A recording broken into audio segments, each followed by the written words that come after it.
The missing amendment, the legal pirates of the Republic, the ghost in the Constitution, the gavel of the unknown. Walk into any courtroom in America. Look at the flags. Notice the gold fringe. Look at the judge, dressed in a black robe, an ancient symbol of the priesthood of Saturn. And look at the attorneys. To the average citizen, they are legal experts.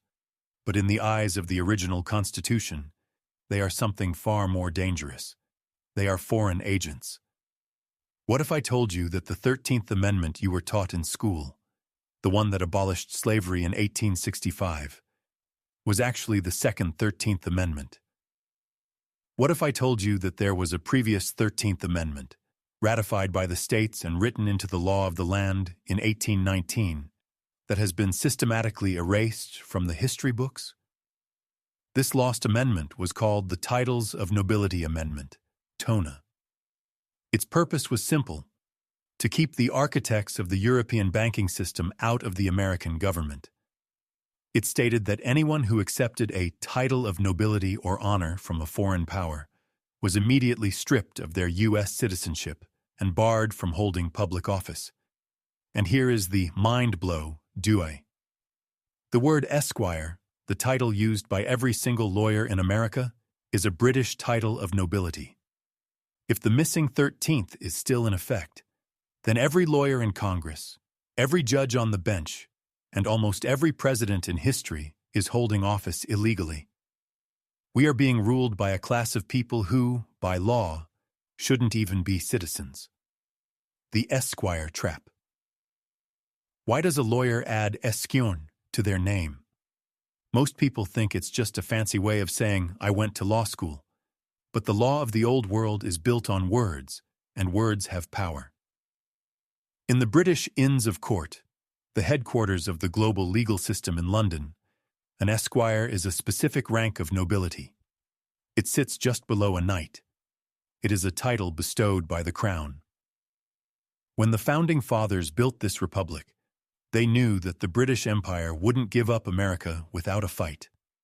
They knew the British would try to infiltrate the new government through the legal system. They saw the esquires as the Trojan horse of the monarchy. In 1810, the Titles of Nobility Amendment was proposed to stop this infiltration. It wasn't a fringe idea. It was passed by Congress with an overwhelming majority and sent to the states for ratification. The architects of the banking world were terrified. If this amendment became law, their legal pirates, the attorneys, would be kicked out of the halls of power. The Republic would be truly free. But the architects had a plan to stop the clock. The 1812 cleanup operation. By 1812, the missing 13th was just one state away from full ratification. It was moving through the state legislatures like wildfire, and then suddenly, the British invaded.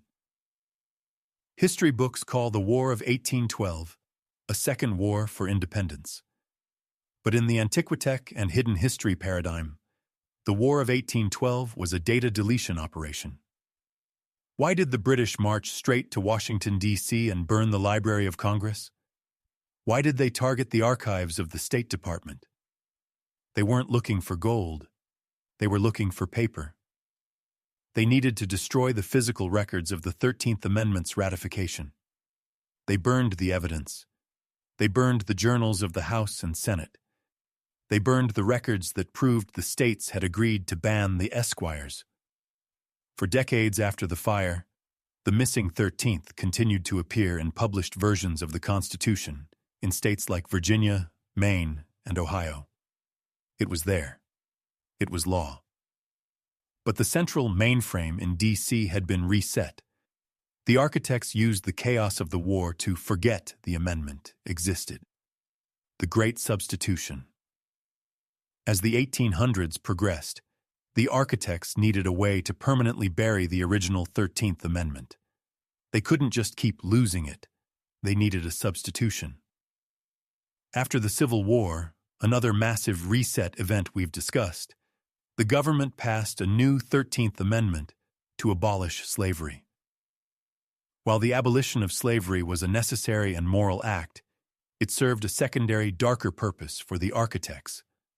By naming the new amendment the 13th, they effectively overwrote the original one. In the legal software of the U.S. Constitution, the original 13th was deleted to make room for the new version.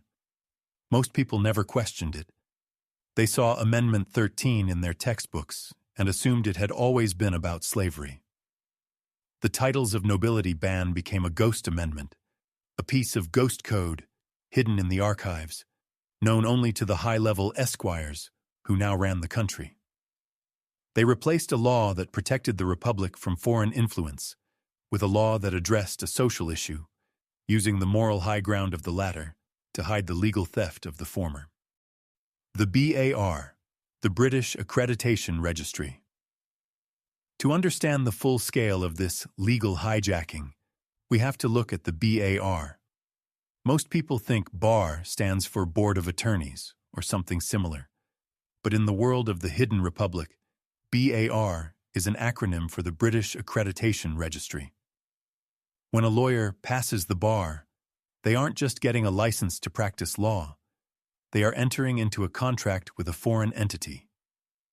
The American Bar Association is a branch of the International Bar Association, which is headquartered in, you guessed it, the City of London. Every attorney in America, from the local public defender to the justices of the Supreme Court, is a member of this registry.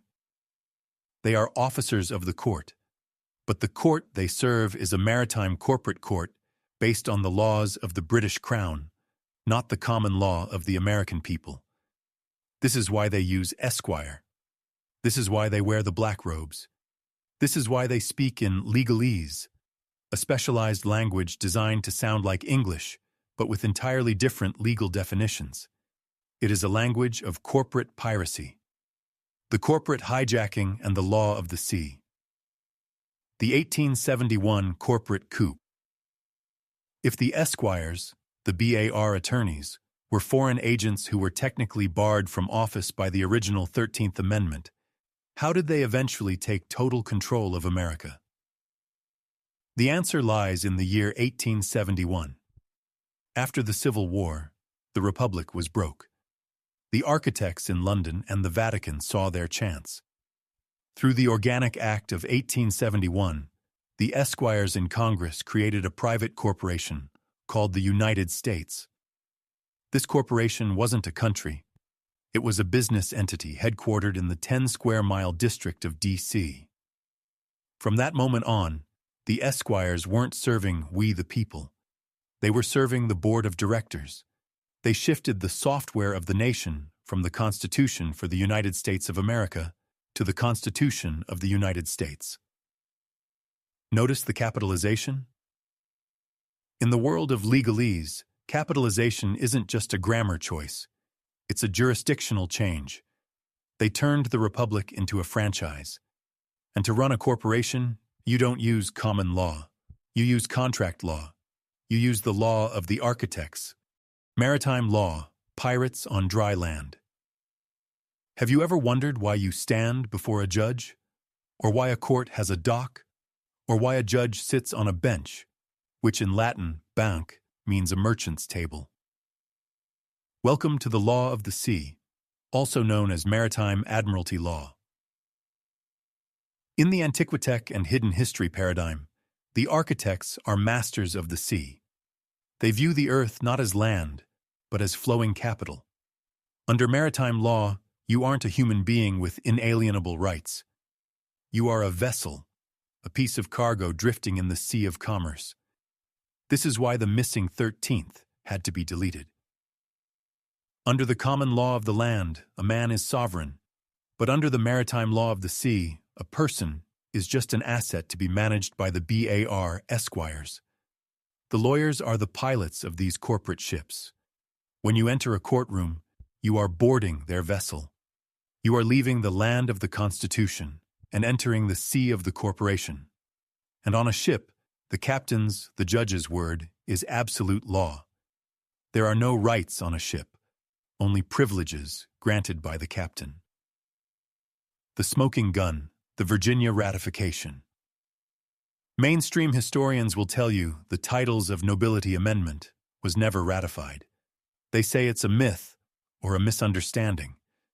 But the physical evidence says they are lying. In 1819, the state of Virginia, the most powerful state at the time, officially published the Revised Code of the Laws of Virginia.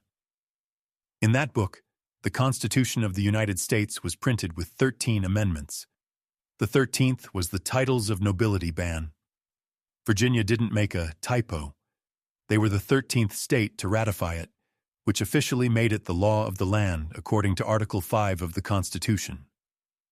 For over 40 years, from 1819 until the Civil War, the missing 13th appeared in legal books in Maine, Ohio, Connecticut, and even the territory of Colorado. The architects knew it was law. The esquires knew it was law. That's why they had to burn the records in 1812 and reset the numbering after the Civil War. They had to turn a living law into a ghost amendment to keep their corporate coup from being exposed. They replaced the shield of the people with the sword of the B.A.R. The gold fringe, the visual glitch. Look at the American flag in any courtroom, in any public school, or behind any president during a press conference. Notice anything strange?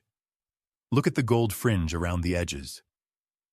In military and maritime protocol, a flag with gold fringe is a military admiralty flag. It signifies that the jurisdiction you are in is not under the civil law of the Republic, but under martial law or maritime law. By placing the gold fringe flag in the courtroom, the esquires are giving you a visual warning.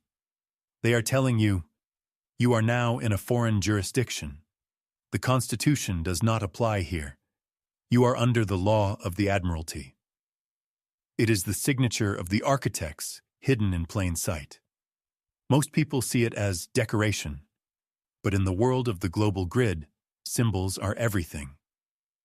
The gold fringe is the flag of the U.S. corporation. It is the flag of the esquires who have hijacked the Republic. They use it to capture your soul and your property under a secret contract you never knew you signed.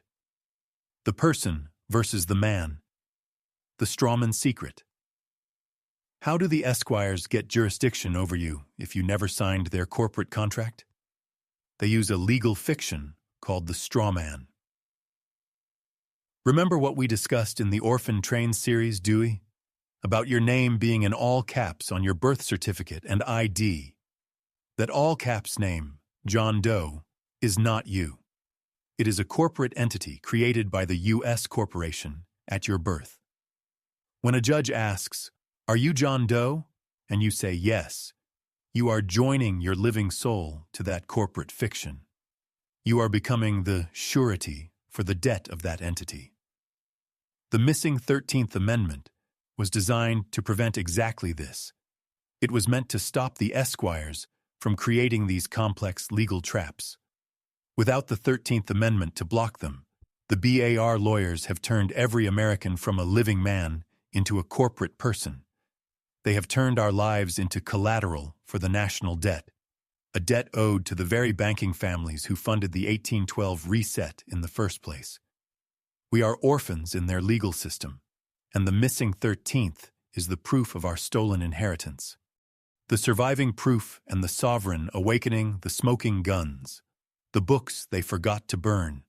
If the Titles of Nobility Amendment, TONA, was never ratified, as the architects and their B.A.R. acolytes claim, then why does it keep appearing in official law books for nearly 50 years after the War of 1812? The sentinels at the Smithsonian and the Library of Congress can burn the central records, but they couldn't reach every local printing press in the expanding American frontier.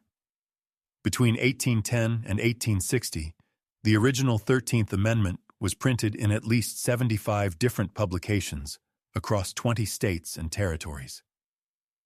1825, the Constitution of Maine. 1861, the Civil Code of the Territory of Colorado. 1819, the Revised Code of the Laws of Virginia. Think about that, Dewey. In 1861, the year the Civil War began, The territory of Colorado was still printing the missing 13th as a valid part of the U.S. Constitution. These weren't typos. They were the law of the land.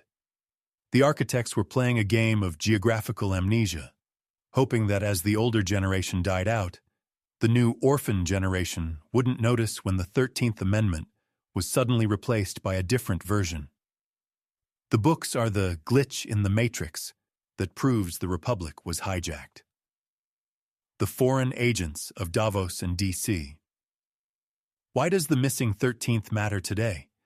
Because we are currently living under the very foreign influence the founders tried to ban. Look at the architects today. When a high-level U.S. official goes to the World Economic Forum in Davos or accepts a Knight Commander honor from the British Crown, they are accepting a title of honor from a foreign power. Under the original 13th Amendment, these individuals would be instantly stripped of their citizenship. The B.A.R. lawyers, the Esquires, have created a protected class. They've built a legal fence that allows them to serve globalist interests while drawing a paycheck from the American taxpayer. They are the nobility of the New World Order. They don't wear crowns. They wear suits and Esquire suffixes. They have turned the Republic into a subsidiary of a global financial grid, and the missing 13th is the only legal weapon that can dissolve their power. The jurisdictional shield, land versus sea. As we discussed in Part 2, the architects moved us from the law of the land, common law, to the law of the sea, admiralty, maritime law. But how do they keep us trapped there? They use a jurisdictional shield.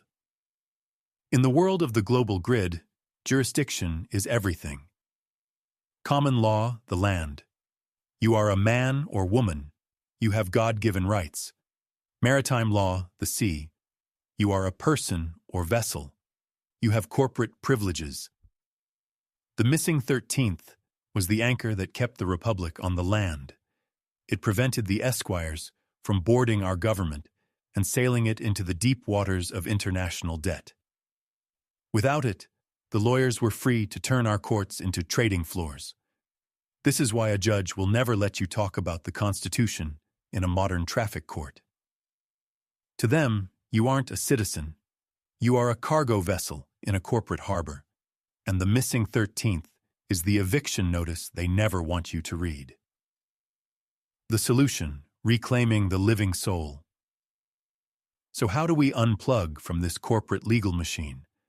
How do we use the missing 13th to reclaim our inheritance? It starts with the correction of the record. The architects rely on your consent. They need you to agree that you are the straw man, the all-caps name. When you realize that the B.A.R. attorneys are technically foreign agents, with no legal standing under the original Constitution, their gavel loses its power. Reclaiming your status means moving your jurisdiction from the sea back to the land. It means identifying as a living soul rather than a corporate person. In the world of the Antiquitech, your energy is yours. The missing 13th is the legal proof that the architects are squatters in our house. We don't need to fix the system. We need to defund the fiction. When you stop joining the corporate entity, the frequency fence of the legal system begins to shatter. The master key. Connecting the dots. Let's connect the entire diverse right here. Why did they need the Michigan copper? To power the grid. Why did they need the orphan trains? To populate the reset cities with people who had no history. Why did they need the 33rd parallel rituals? To anchor the frequency of control. And why did they need to hide the 13th Amendment? To ensure that the orphans would never have the legal tools to take their power back. The missing 13th is the ultimate glitch. It is the one page they couldn't fully delete. It is the evidence that the United States was never meant to be a debt-slave corporation. It was meant to be a sovereign republic of the land. The architects can hide the star forts under the mud and the copper under the domes, but as long as one copy of the 1819 Revised Code of Virginia exists, their entire legal empire is built on sand. The final wake-up call Reclaim the grid. The reset is only as strong as your willingness to believe in it. The missing 13th Amendment is a reminder that we are the heirs to a golden age. We are the ones who were supposed to master the ether, live in the star forts, and exist as sovereign beings on this earth. The Esquires and their law of the sea are just a temporary malware in the system. It's time to stop looking at the 13th Amendment as a story about the past and start seeing it as a blueprint for the future. The architects are afraid because they know that once the orphans find the missing page, the game is over. The U.S. corporation will dissolve, the gold fringe will fall, and the true republic, the one built on the frequency of freedom, will rise from the mud. The page is missing from the books, but it's written in your DNA. Remember who you are. Reclaim the grid